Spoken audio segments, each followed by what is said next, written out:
Hello বন্ধুরা, চলে এলাম তোমাদের মাঝে অনুরাগের ছোঁয়া ধারাবাহিকের আজকের আপডেট ভিডিও নিয়ে।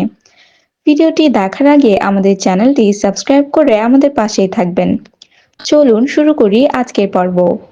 রূপা মাকে সুস্থ করার জন্য নিজের জীবনটা উৎসর্গ করতে যাচ্ছিল। রূপা চাচ্ছিল তার মা নিজে নিজে উঠে তাকে বাঁচাক।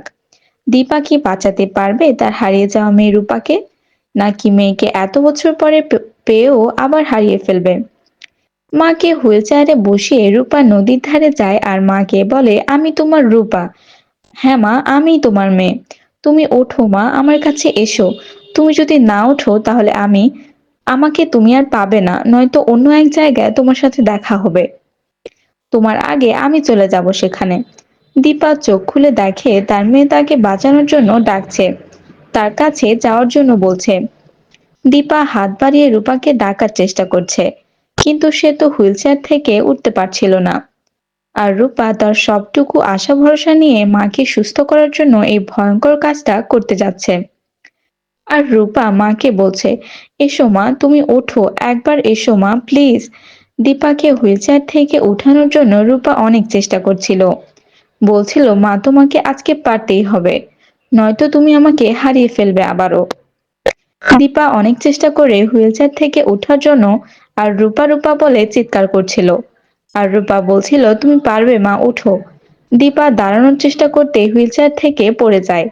হাত বাড়িয়ে রূপার কাছে যাওয়ার চেষ্টা করে।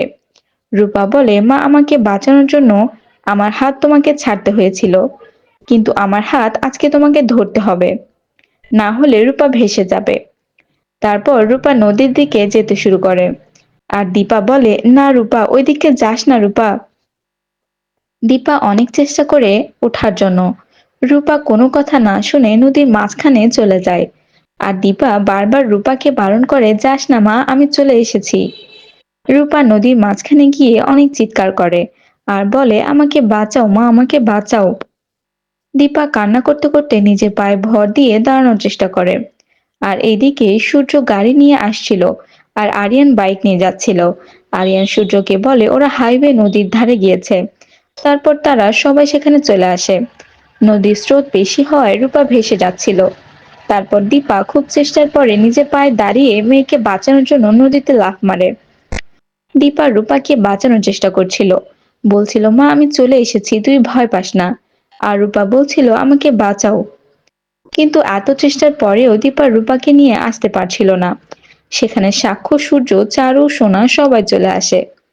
আর সূর্য দীপা আর রূপাকে বাঁচানোর জন্য নদীতে লাফ মারে। সবাই দেখে অবাক হয়ে তাকিয়ে থাকে। উপরে সবাই কান্নাকাটি করে। আর সূর্য রূপার হাত ধরে বলে, তুমি হাতটা ছাড়বে না। সোনা খুব কান্না করছিল। সাক্ষ্য বলে, চিন্তা করো না, ওরা চলে আসতে পারবে। সোনা সাক্ষ্যকে জড়িয়ে ধরে কান্না করছিল।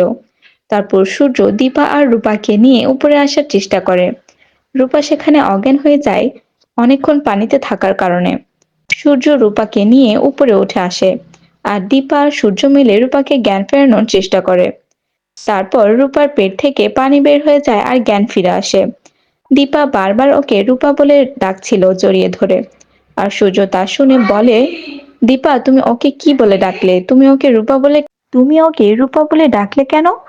তখন দীপা বলে, ডাক্তার বাবু, ও আমাদের রূপা। সূর্য শুনে কান্না করতে লাগে আর বলে, তুমি সত্যি বলছো ও আমাদের রূপা? সোনা বলে, ও আমার বোন। মা বাবা মেয়ে এক হয়ে যায়। তারা একে অপরকে জড়িয়ে ধরে। এভাবে রূপা তার জীবনের রিস্ক নিয়ে তার মাকে সুস্থ করে তোলে। সূর্য আর দীপা তাদের মেয়েদের একসাথে পেয়ে অনেক খুশি হয়। আর তারা আবারও এক হয়ে যায়। আজকের ভিডিওটি ভালো লাগলে লাইক, কমেন্ট আর সাবস্ক্রাইব করে আমাদের পাশে থাকবে।